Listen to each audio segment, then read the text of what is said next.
بسم اللہ الرحمن الرحیم۔ تمام تعریفیں اللہ ہی کے لیے ہیں، وہی نیک لوگوں کا ولی ہے۔ میں گواہی دیتا ہوں کہ اللہ کے سوا کوئی معبود برحق نہیں، وہ یکتا ہے، اس کا کوئی شریک نہیں۔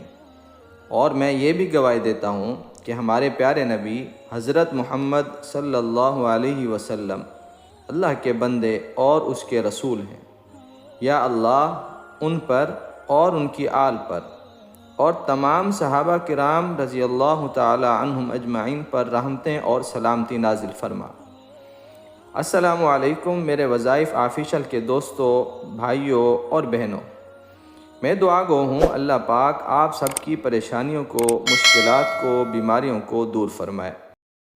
پیارے بھائیوں اور پیاری بہنوں، آج کی اس ویڈیو میں بہت خاص عمل بتانے والا ہوں، تہجد کا وقت، طریقہ اور نیت۔ اس لیے ویڈیو کو مکمل دیکھیں، کاٹ کر نہ دیکھیں۔ اس طرح کرنے سے ویڈیو کی خاص بات رہ جاتی ہے، پھر اس عمل کا مکمل فائدہ نہیں ہوتا۔ پیارے دوستو، سب سے پہلے ہم بات کرتے ہیں تہجد کی فضیلت کی، کہ تہجد پڑھنے سے کیا ملتا ہے۔ پیارے آقا دو جہاں کے سردار حضرت محمد صلی اللہ علیہ وسلم نے فرمایا ہے، فرض نماز کے بعد سب سے افضل درمیان رات کی نماز ہے، یعنی نماز تہجد۔ صحیح مسلم۔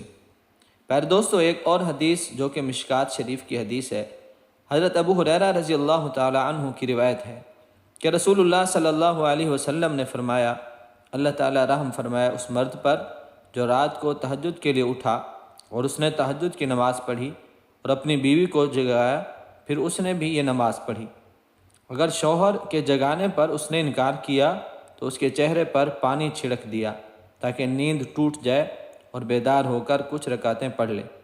پھر فرمایا اللہ تعالیٰ اس عورت پر رحم فرمائے جو رات کو تہجد کے لیے اٹھی اور اس نے تہجد کی نماز پڑھی اور اپنے شوہر کو بھی جگایا، پھر اس نے بھی یہ نماز پڑھی۔ اگر بیوی کے جگانے پر اس نے انکار کیا تو اس کے چہرے پر پانی چھڑک دیا تاکہ نیند ٹوٹ جائے اور بیدار ہو کر کچھ رکعتیں پڑھ لے۔ سبحان اللہ، کتنی بڑی فضیلت ہے میرے بھائیوں اور بہنوں۔ دوسری چیز، تہجد کا وقت۔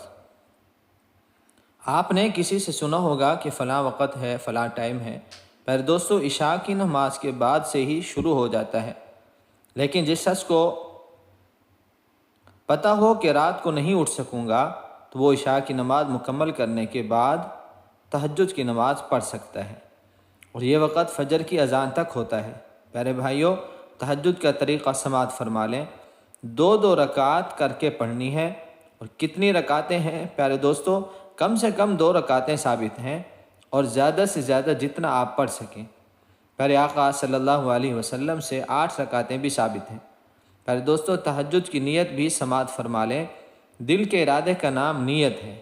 آپ جب تہجد پڑھ رہے ہوں تو آپ کے دل میں یہ نیت ہوتی ہے کہ میں تہجد کی نماز پڑھ رہا ہوں، تو یہ آپ کے لیے کافی ہے۔ یہ تھی آج کی ہماری ویڈیو، امید کرتا ہوں کہ اچھی لگی ہوگی۔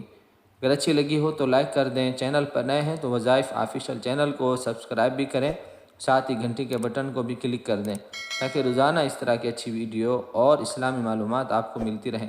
اللہ ہم سب کو تہجد پڑھنے کی اور 5 وقت فرض نماز پڑھنے کی توفیق عطا فرمائے۔ آمین۔ السلام علیکم ورحمۃ اللہ وبرکاتہ۔